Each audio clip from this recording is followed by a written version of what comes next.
కవిత bail పిటిషన్ను Delhi court మరోమారు తిరస్కరించింది.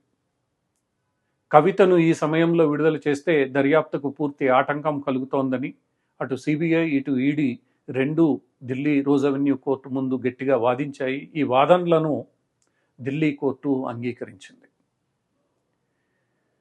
ఈ కోర్టు తన తీర్పును వెలువరించడానికి ముందు కేజ్రీవాల్ వ్యవహారంలో జరిగిన డ్రామా అంతా కూడా మనకి గుర్తు ఉండుంటుంది.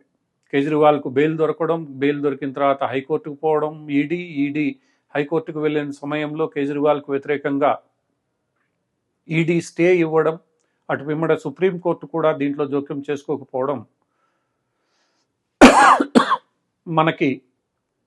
మనందరికీ తెలిసిన విషయమే. ఈ మొత్తం డ్రామా జరిగిన నేపథ్యంలో అటు పిమ్మట జార్ఖండ్ హైకోర్టు హేమంత్ సోరెన్కు బెయిల్ ఇచ్చిన సమయంలో కవితకు కూడా సానుకూలమైన ఫలితం ఏమైనా రావచ్చేమోనన్న ఆశలో బీఆర్ఎస్ నాయకులు ఉన్నారు.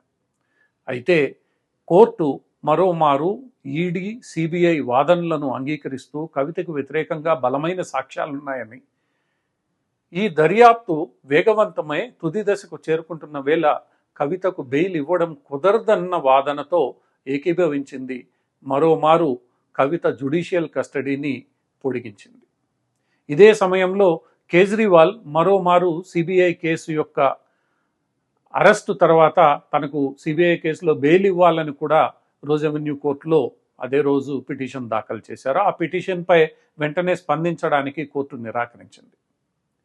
ఈ మొత్తం వ్యవహారం ఇప్పుడు వెకేషన్ తర్వాత, అంటే కోర్టుల సెలవుల తర్వాత రోజ్ అవెన్యూ కోర్టులో ఈ కేసులను విచారిస్తున్న పూర్తి సమయపు న్యాయమూర్తి ముందుకు రానున్నాయి.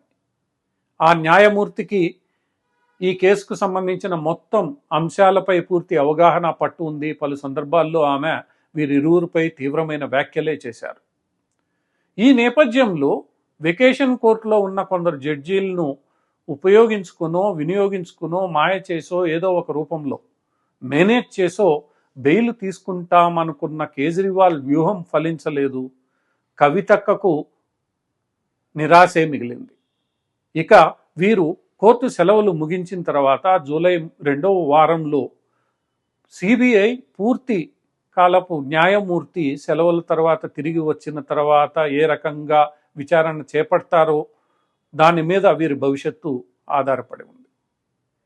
అంతవరకు అటు కేజ్రీవాల్ ఇటు కవిత ఇద్దరూ వేచి చూడక తప్పదు.